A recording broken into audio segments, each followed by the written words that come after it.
You don't have to spend a lot of money to look expensive. In fact, you could spend a ton of money on your wardrobe. But if you make these mistakes, your outfits will still look cheap. If you're shopping on a budget, there are several ways to make your outfits look more expensive. Remember, in style, the devil is in the detail. If this sounds interesting, then keep on watching.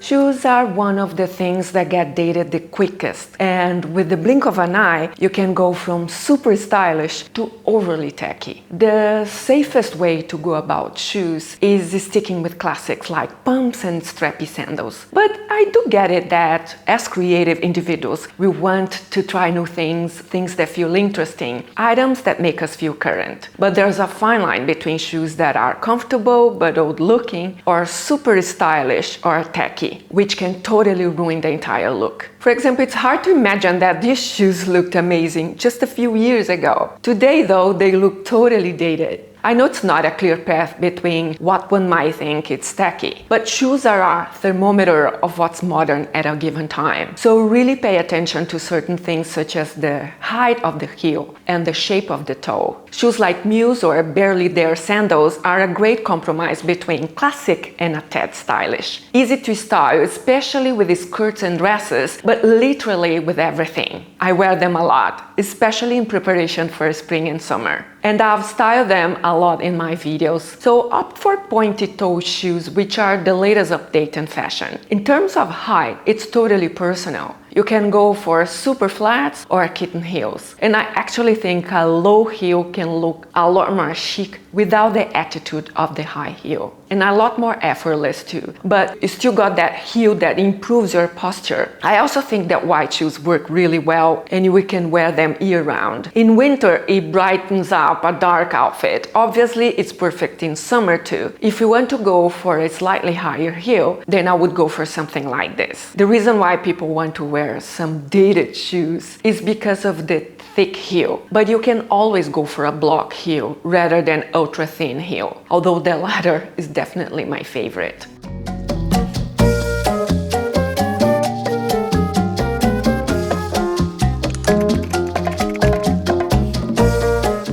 This isn't a secret. That's not an area where you want to cut corners. But it's worth mentioning again. The wrong undergarment can make you look awful. For example, where you would see lines. But beyond that, you don't want bras that cut into you. And not just because it's uncomfortable, it's unhealthy. It's gonna leave lines and marks. Look for models that really stretch the fit and conform to your body. Everything should be adjustable. You want to make sure your bra straps aren't showing either. That will cheapen the whole look. Also pay attention to whether or not your outfit would look better with shapewear underneath or something more seamless. I wear shapewear all the time, even in summer. In fact, most often in summer because summer clothes can be less forgiving.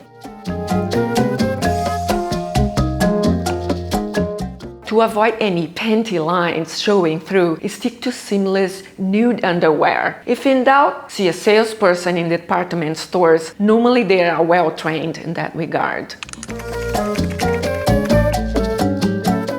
Believe me, bags with too much fussy hardware and embellishment, unless there are tiny party bags, are definitely a no-no. I myself have never liked these types of bags. As we get older, we can benefit from having structured, clean design bags that really works hard for us. Look for styles that are versatile and, most importantly, well-made.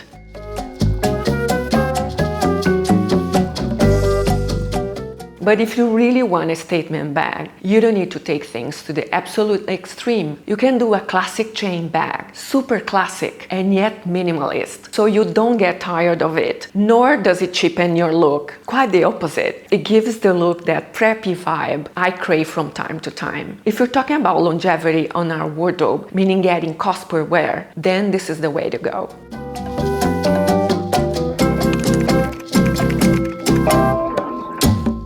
Cheap belts can totally ruin an outfit. I recently made a video where I suggest designer belts. But look, this is not about having designer stuff. It's about craftsmanship. And normally designers do that best. For example, when you buy something that comes with a belt, the piece can be beautiful, but if it's coming with a belt, don't have high expectations for the quality of it. You're much better off switching it out for your own belt. When you invest in a high quality belt, you have it for life, and you will elevate your outfits each time.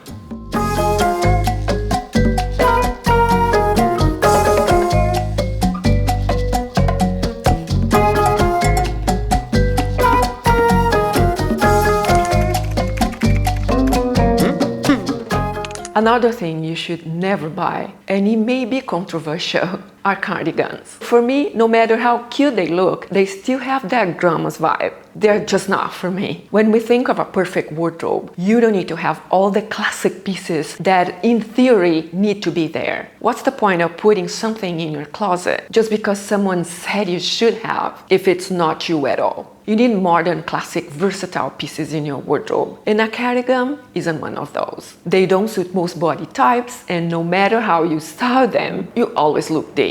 In saying that, if you really love cardigans, I'll help you find one that works for you, because there's a lot of bad ones out there, and it mostly has to do with buttons. So there are cardigans with too many buttons, and there are cardigans with buttons just too big. It almost looks clownish. But what I see most often are the buttons just being completely different colors than the actual cardigan. And again, it just makes it stand out in a bad way. And what I notice when you find a cardigan with the buttons being the same color as the sweater or the material, it looks so much more expensive. And it's harder to find cardigans like that. And also something a little bit more fitted so you don't get swamped in fabric. I think it makes a big difference. So of course you could replace them for sweaters like I do, but also, for example, a short coat like this. It's timeless and super stylish and has the perfect length.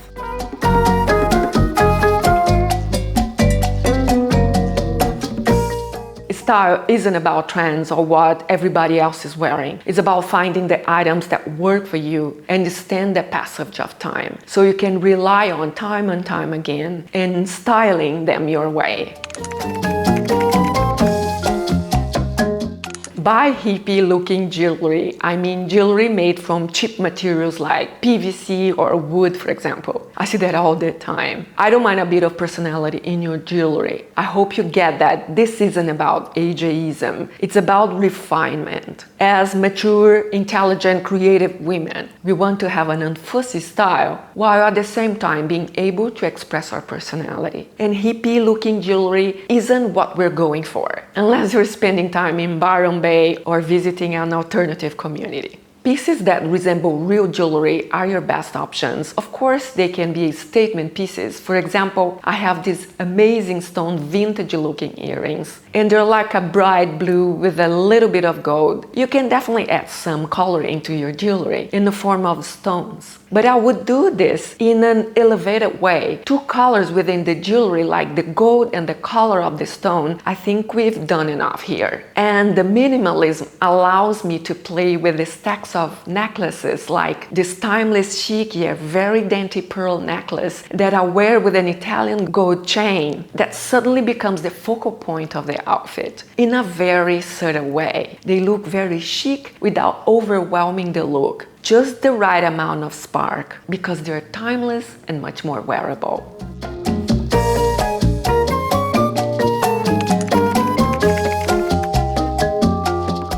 Embroideries, sequins, beadings, and studs look amazing when they are applied by skilled craftsmen people using high-quality materials, but not so much when they are done by machines on a $20 t-shirt. Even if an embellished piece looks okay in the store or in a picture, you know that once you start wearing it for real, it's going to fall apart. And nothing looks cheaper than a jeweled sweater with missing jewels. With the festive season coming up, meaning sequins and embellished people are everywhere, think twice before acquiring a piece. Instead, focus on simple, unadorned pieces and use your jewelry and other accessories as embellishments. Don't make a garment do all the styling work for you.